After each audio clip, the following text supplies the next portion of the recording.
आज हमारे साथ है दीपक रावत, जिनका चयन आरआरबी में मुंबई जोन में जेई के पद पे हुआ है। सबसे पहले एक्सेल परिवार तरफ से दीपक को बहुत बहुत बधाई और शुभकामनाएं। Thank you sir. दीपक, सबसे पहले आप हमारे श्रोताओं को बताइए कि आप रहने वाले कहाँ के हैं और अपने परिवार के बारे में बताइए। सर मैं बाराबंकी से हूँ। मेरे गांव का नाम शेखवापुर है, पोस्ट शरीफाबाद। और मेरे परिवार में मेरे पापा, मम्मी, भाई बहन 4, 2 बहनें 2 भाई। ओके, पिताजी क्या करते हैं? सर सफाई कर्मी है। अच्छा, बाराबंकी में? हाँ, बाराबंकी में। अच्छा, गाँव। आपकी स्कूलिंग कहाँ से हुई है? सर मेरा स्कूल तो मेरे गांव के पास ही था, शहीद भगत सिंह इंटर कॉलेज। वहीं से मेरा हाई स्कूल इंटर वहीं से हुआ। वहीं से? इंटर के बाद आपने सिविल से डिप्लोमा ही क्यों चुना? सर वो इंजीनियरिंग करना था, मतलब मैथ मेरी अच्छी थी, मतलब 100/100 आए थे हाई स्कूल में भी, तो उस वजह से मतलब इंजीनियरिंग में इंटरेस्ट था, तो इस वजह से। और थोड़ा फाइनेंशियल इशू था तो बीटेक कर नहीं सकते थे, तो इस वजह से डिप्लोमा करना पड़ा फिर। अच्छा, तो डिप्लोमा आपने कहाँ से किया? लखनऊ से? लखनऊ पॉलिटेक्निक। डिप्लोमा के बाद आपने कोचिंग ज्वाइन किया? हाँ सर। Allahabad excellent vision. क्यों चुना एक्सीलेंट विजन? सर वो हम लोगों ने यूट्यूब पे देख रखा था, कोचिंग के बारे में सर्च करके रखा था कि कौन सी अच्छी है, रिव्यू वगैरह देखा था, और इसके बारे में ज्यादा जानकारी नीरज इकट्ठा करके रखा था। पहले मेरा विजन नहीं था इधर जेईई में आने के लिए। पहले हम लोग सोच रहे थे कि बीटेक करेंगे। कई दोस्त थे क्या आपके? नीरज आपका दोस्त था? हाँ, मेरे दोस्तों का नाम लिए बिना तो मेरी लाइफ चल ही नहीं सकती है। तो कौन कौन दोस्त यहाँ आपको लेकर आए थे बताइए? ये नीरज था मेरा जो यहाँ लेके आया, और फोर्स करा था पंकज, और प्रमोद भी साथ में है, अब्दुल है, और कौन बचा? आशुतोष।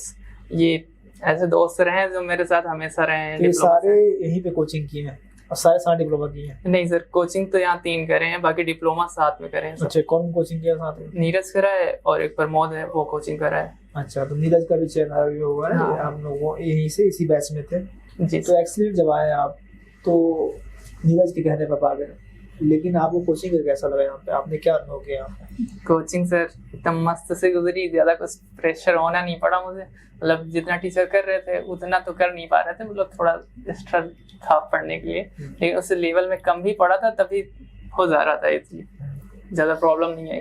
और समझाने को लेकर तो सर इतने लोग क्लियर समझाते ही बेसिक से, तो उसमें भी कोई दिक्कत नहीं हुई। यहाँ क्या ऐसी चीज जो सबसे अच्छी लगी?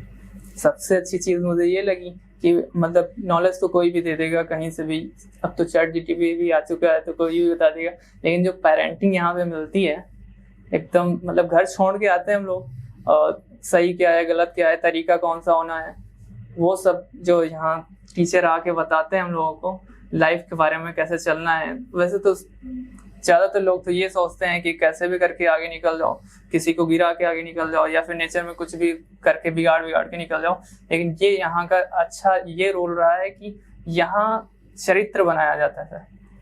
लोग तो कहीं भी मतलब ऑनलाइन भी करके वो मतलब डेवलप नहीं हो पाता है, जैसा एक समाज होना चाहिए लोगों के अंदर वैसा नहीं हो पाता है। वो मुझे यहाँ अच्छा दिखा एक्सीलेंट में, जैसा कि लोगों के अंदर चरित्र होना चाहिए। अगर देश को आगे निकालना है तो जाहिर सी बात है कि बच्चा समझदार होना चाहिए, रिस्पेक्ट होनी चाहिए एक दूसरे के लेके, देश को लेके। अभी यहीं वो तो मुझे यहीं दिखा, बाकी तो डिप्लोमा में ठीक ठाक थे बच्चे मेरे, लेकिन इतना वो कुछ हो नहीं पाया था, मतलब अगर देखा जाए देश को लेके कुछ करने का। आपने यहाँ से ऑनलाइन भी ज्वाइन किया था, ऑफलाइन हाँ, पूरा कंप्लीट नहीं कर पाया था? हाँ, वो सर हेल्थ इशू हो गया था, मतलब 3 महीने करा था यहाँ से। तो आपने बोला कि यहाँ पेरेंटिंग होता है, बहुत कनेक्टेड फील किया ऑफलाइन के अंदर में।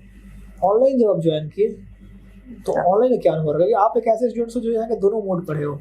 हाँ सर, ऑनलाइन का क्या अनुभव रहा आपका? ऑनलाइन का सर मैंने क्लास वाले लिए थे ना, तो मैं भले ही क्लास में नहीं था, लेकिन वो लेक्चर जो थे वो क्लास वाले थे, तो मुझे फील नहीं हुआ कि मैं क्लास से बाहर हूँ। अच्छा, आपने क्लासरूम रिकॉर्ड लिया? हाँ, रिकॉर्डेड वाला था। तो उसमें पूरा मतलब फीलिंग वही आती थी क्लास वाली। आपको नहीं हुआ? हाँ, कि मैं अकेले पढ़ रहा हूँ। मुझे लगा कि मैं क्लास में ही हूँ, अपने बैच से हूँ। मतलब हम आपको ऑनलाइन में भी कनेक्ट कर पा रहे हैं? हाँ, बिल्कुल कनेक्ट कर पा रहे थे। मेरा क्वेश्चन जो होता था उसमें से कोई ना कोई बच्चा पूछ ही लेता था। अच्छा। हाँ, तो उसकी भी कोई दिक्कत नहीं आनी थी।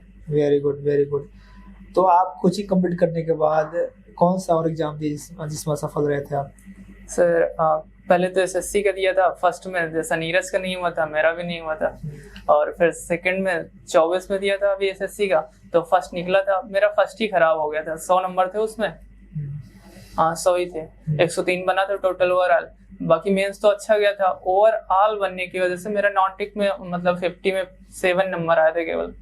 50 में, नॉट 50 में 7? हाँ, केवल 7। अच्छा, तो नॉन टेक तुम्हारा वीक था? बिल्कुल। तो रेलवे आर्मी में तो सीबी2 पूरा नॉन टेक था। हाँ सर, तब तो तक फिर स्ट्रॉन्ग कर लिया था। कैसे आपने उस पे काम किया, उसके बारे में बताइए, बच्चे जानना चाहेंगे उसके लिए। उसके लिए सर मैंने ऑनलाइन क्लासेस गौरव सर की करंट वाली कर ली थी, यहाँ की हिस्ट्री रखी हुई थी सर की, और शशि भूषण सर की रखी हुई थी बायो, वो अच्छे से इकोनॉमिक पढ़ रखा था यहीं का, और बाकी जो बचा हुआ था नवीन सर वो करंट में उसमें स्टैटिक में है वो पढ़ रखा था, तो मतलब हो गया था। इतनी चीजें काफी हो गई थी। कितने मार्क्स थे आपके सीबी2 में? सीबी2 में सर पहले तो 65 आ रहे थे, लेकिन उसके बाद करेक्ट होने के बाद कुछ हुआ था, बढ़ा था, 75 के आसपास हो गया था। बहुत बढ़िया। सीबी2 में नंबर कितने थे? सीबी2 में सर 94 पॉइंट करके कुछ है, 150 आउट ऑफ 150। हाँ ठीक है।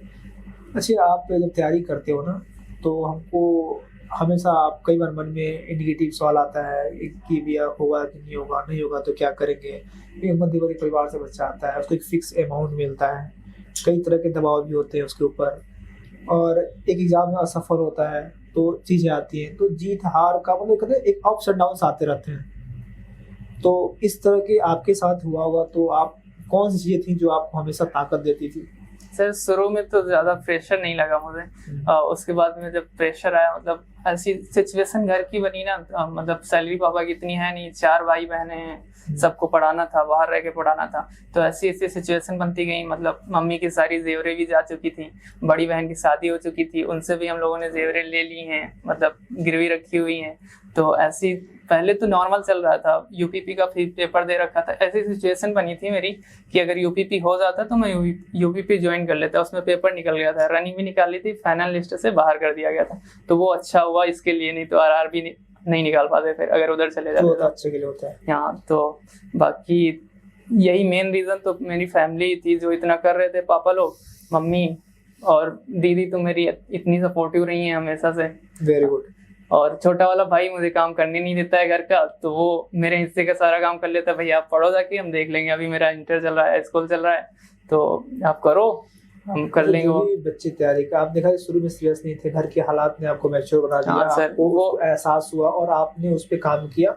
एक बच्चा जो नॉन टेक में 50-70 नंबर 7 नंबर लाता है, उसी सीबी2 निकालता है, तो ये दिखाता है कहीं ना कहीं आपकी परिस्थितियाँ आपको किस तरह से आपको मोटिवेट करती है।